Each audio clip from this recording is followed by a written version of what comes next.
Hola a todos, mi nombre es Diana Marisol Lozano, estudiante de la carrera de Ingeniería en Telecomunicaciones y en esta ocasión les voy a hablar sobre la entrega de contenido. Entrega de contenido.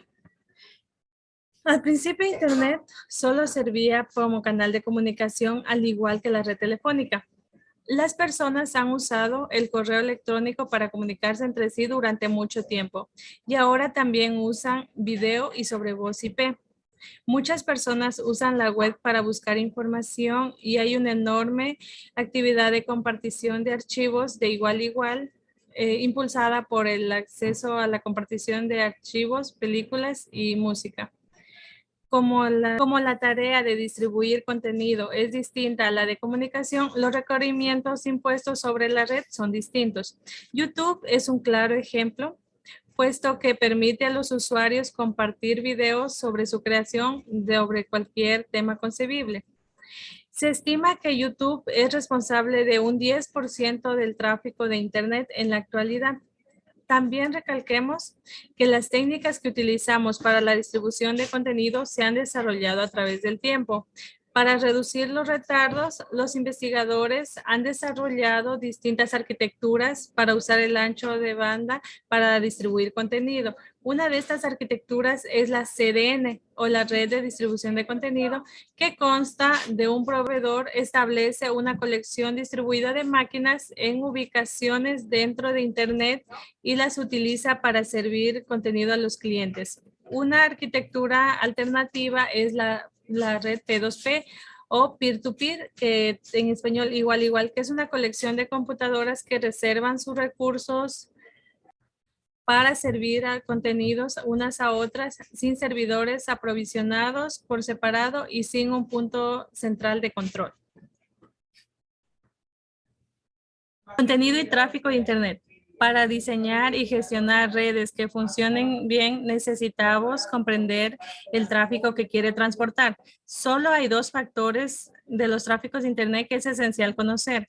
El primer factor es que cambia con rapidez en cuanto a los detalles. El primer factor es que cambia con rapidez no solo en cuanto a los detalles, sino en su composición en general. Antes de 1994, la mayoría del tráfico constaba de transferencia de archivos por FTP tradicionalmente para desplazar programas y conjunto de datos entre computadoras y de correo electrónico.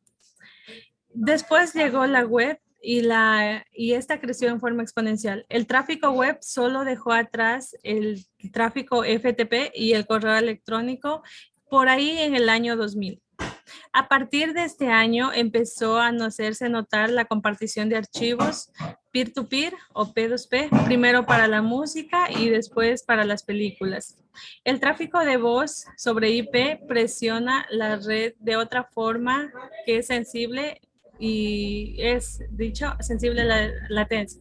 El segundo factor esencial al tráfico de Internet es que es altamente sesgado. Para estos tipos de propiedades es posible diseñar cualquier que no sea muy grande, pero que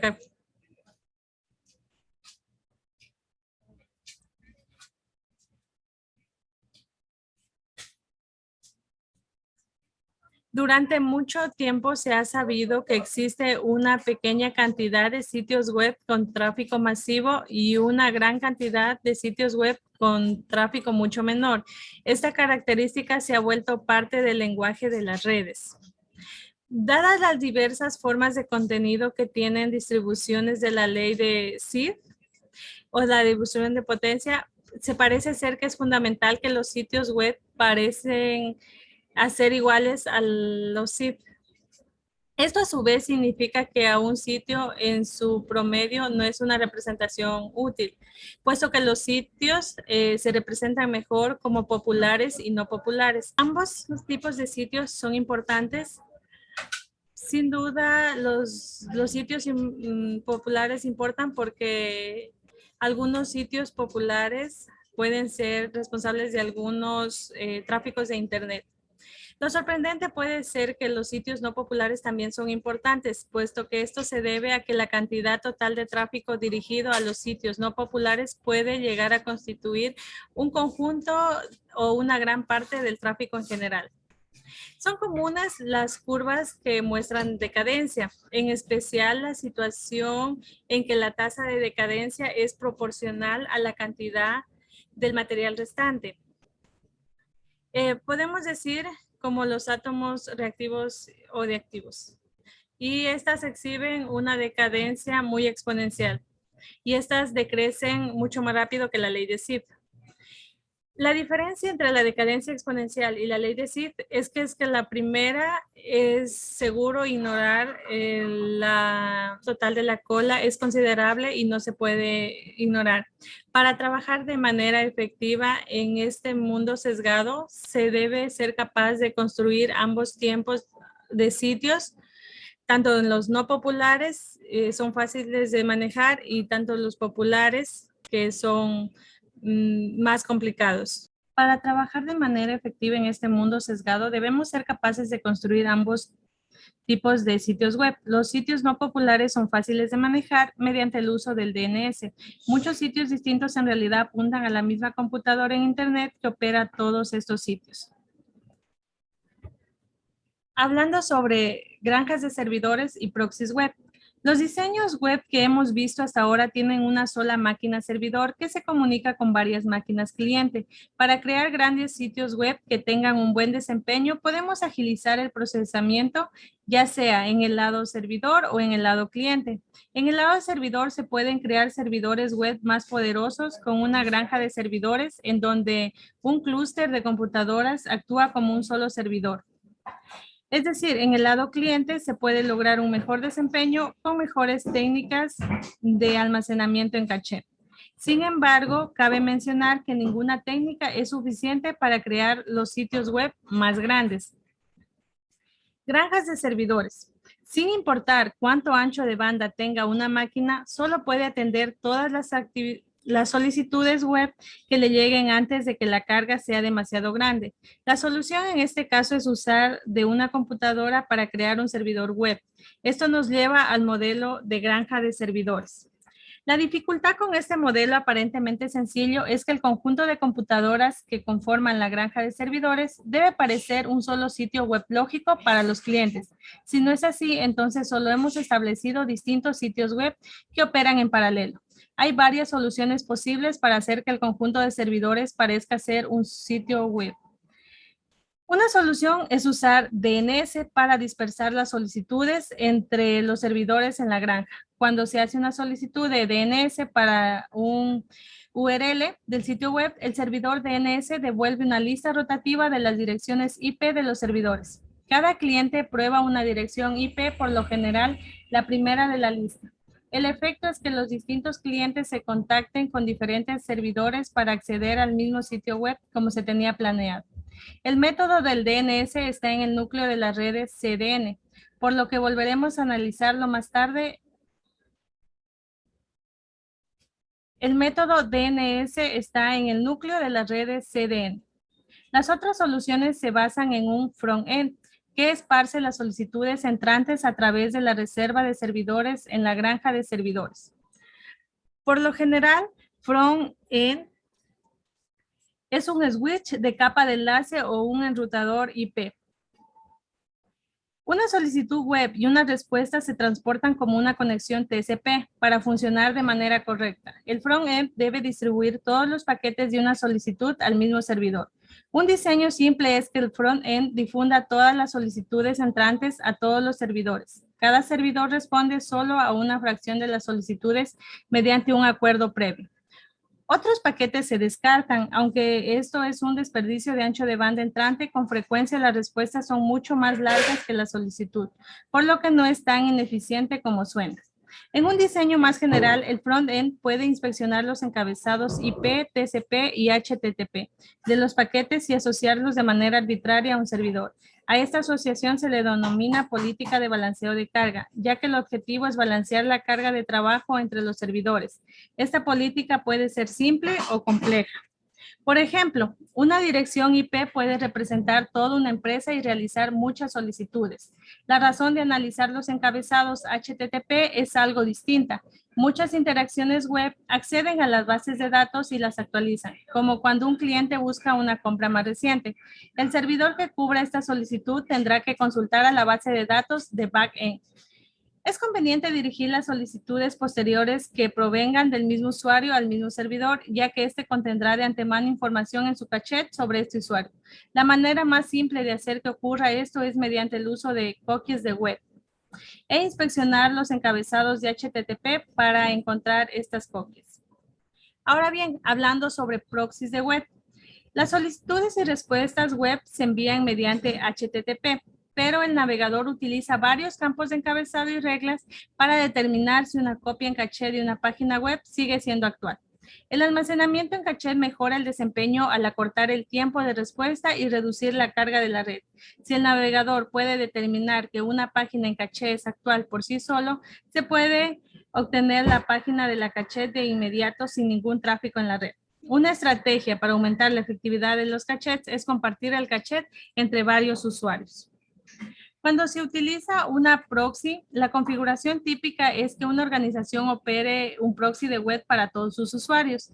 La organización podría ser una empresa o un ICP. Ambos buscan beneficiarse al agilizar las solicitudes web para sus usuarios y reducir sus necesidades de ancho de banda. Aunque los precios fijos, independientemente del uso, son comunes para los usuarios finales, a la mayoría de las empresas y proveedores ISP se les cobra de acuerdo con el ancho de banda que utilizan. Y para usar el proxy, cada navegador se configura para crear solicitudes de páginas al hacerlo el servidor real de la página. Si el proxy tiene la página, lo devuelve de inmediato. Así como enviar solicitudes web al próximo en vez de hacerlo al servidor real, los clientes realizan su propio almacenamiento en caché mediante la caché de su navegador. También se pueden agregar más proxies para proveer niveles adicionales de almacenamiento en caché y estos pueden ser solicitudes a través de una proxy ascendente o proxies descendentes. Las proxies web ofrecen beneficios adicionales que con frecuencia son un factor en la decisión para implementarlos. Uno de estos beneficios es filtrar el contenido, puesto que el administrador puede configurar el proxy para poner sitios en lista negra o filtrar de alguna otra forma las solicitudes que realiza. Por ejemplo, digamos en una empresa los empleados pueden observar videos en YouTube o buscar en alguna red social dentro de las horas de trabajo. Entonces, los administradores establecen sus filtros de manera acorde para que no puedan ingresar a dichas páginas. Otro beneficio de tener proxies es la privacidad o el anonimato cuando el proxy protege la identidad del usuario del servidor. Hablando sobre redes de entrega de contenido, como ya dijimos que la granja de servidores y los proxies web ayudan a construir sitios grandes y mejorar el desempeño web, pero no son suficientes para los sitios web verdaderamente populares que deben servir contenido a una escala global. Para estos sitios se necesitan un enfoque distinto. Las redes CDNS, redes de entrega de contenido, ponen en la cabeza la idea de almacenamiento en caché de la web tradicional. En vez de hacer que los clientes busquen una copia de la página solicitada en una caché cercana, es el proveedor quien coloca una copia de la página en un conjunto de nodos en distintas ubicaciones e indica al cliente que utiliza un nodo cercano como servidor. Como vemos en la siguiente figura, se distribuyen mediante una red CDN, que es un árbol. Este servidor de origen en la CDN distribuye una copia de contenido a otros nodos en la CDN. En Sydney, Boston y Ámsterdam. En este ejemplo, esto se muestra con líneas punteadas. Después los clientes obtienen páginas del nodo más cercano en la CDN y esto se muestra con las líneas continuas. De esa manera, los clientes en Sydney obtienen la copia de la página almacenada en Sydney. No obtienen la página del servidor de origen, el cual puede estar en Europa. Hay tres virtudes en cuanto al uso de una estructura de árbol. En primer lugar, la distribución de contenido se puede escalar hasta la cantidad de clientes que sean necesarios mediante el uso de más nodos en la CDN y hay más niveles en el árbol. Cuando la distribución entre los nodos de CDN se convierta en el cuello de botella, por así decirlo, puesto que no importa cuántos clientes haya, la estructura del árbol siempre será eficiente. En sí, esta idea de usar un árbol de distribución es simple y directa.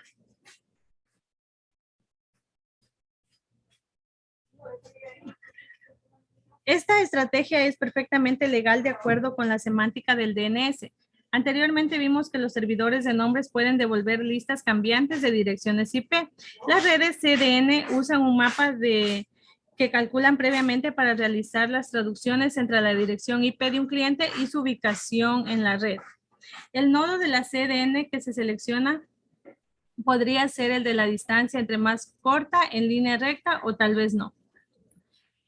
Las técnicas para usar DNS en la distribución de contenido fueron practicadas por primera vez por Akami a principios de 1998. Cuando la web se empezaba a quejar de la carga de su primer crecimiento, Akami fue la primera red CDN importante y se convirtió en líder en la industria. Los nodos de la CDN se deben colocar en ubicaciones de red con buena conectividad, lo cual en un principio significaba hacerlo dentro de las redes de los ISPs. Además, el nodo de CDN mejora las capacidades de respuesta para los clientes del ISP, lo cual lo hace verse bien en sus ojos y lo proporciona una ventaja competitiva sobre los ISPs que no tienen un nodo de CNN. Hay otra ventaja para los sitios que usan CDN compartida, puesto que la demanda futuro para un sitio web puede ser difícil de predecir. Con frecuencia hay picos en la demanda conocidos como aglomeraciones instantáneas. Un pico así puede ocurrir cuando se libera un producto más reciente, cuando hay un show de moda o algún otro evento, o cuando la empresa sale en las noticias. Incluso un sitio web que antes era totalmente desconocido puede convertirse de repente en el foco de Internet si es de interés para las noticias y se vincula desde los sitios populares. El CDN puede escalar con rapidez la capacidad de servicio de un sitio. Tengámoslo en cuenta.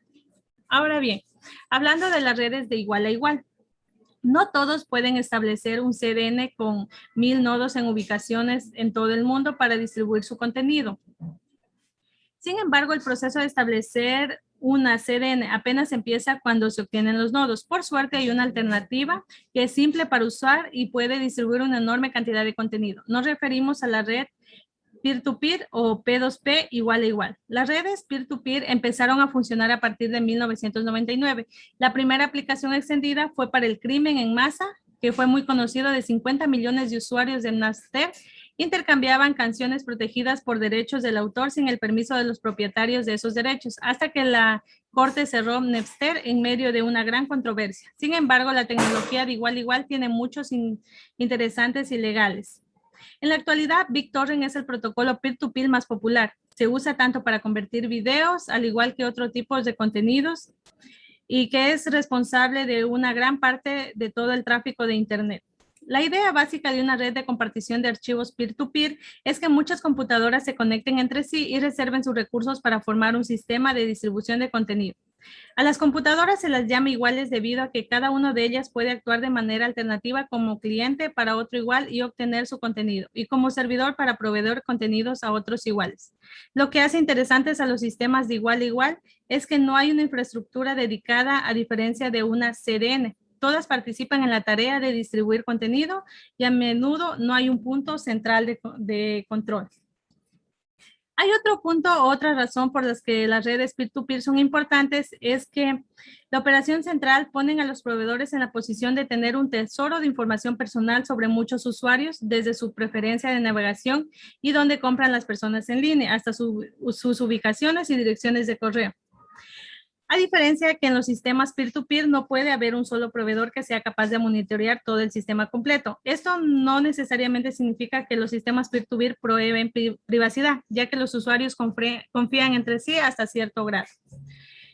En la tecnología peer-to-peer ha seguido dos trayectorias relacionadas en el transcurso de su desarrollo. En el lado más práctico están los sistemas que utilizan a diario. Los más conocidos de estos sistemas se basan en el protocolo BitTorrent. Para hablar sobre algunas conclusiones de este tema, sería que el almacenamiento en caché y las conexiones persistentes se utilizan mucho para mejorar el desempeño, así como los protocolos web se utilizan para la comunicación de una máquina a otra. Igual hay una pequeña cantidad de sitios web con una enorme popularidad, así como una gran cantidad de sitios menos populares. Para dar servicio a los sitios populares se han implementado redes de distribución de contenido. Y las redes CDN usan DNS para dirigir a los clientes a un servidor cercano. Los servidores se colocan en centros de datos en todo el mundo. Las redes peer-to-peer permiten que una colección de máquinas compartan contenido como películas entre ellas mismas. Algunas recomendaciones sería reconocer los distintos contenidos y tráficos de Internet, interpretar los distintos usos de los sitios web y saber sobre las dificultades presentadas en los distintos protocolos de Internet. Ha sido todo sobre este tema de servicio de entrega, esperando que haya sido de su utilidad y entendimiento. Gracias.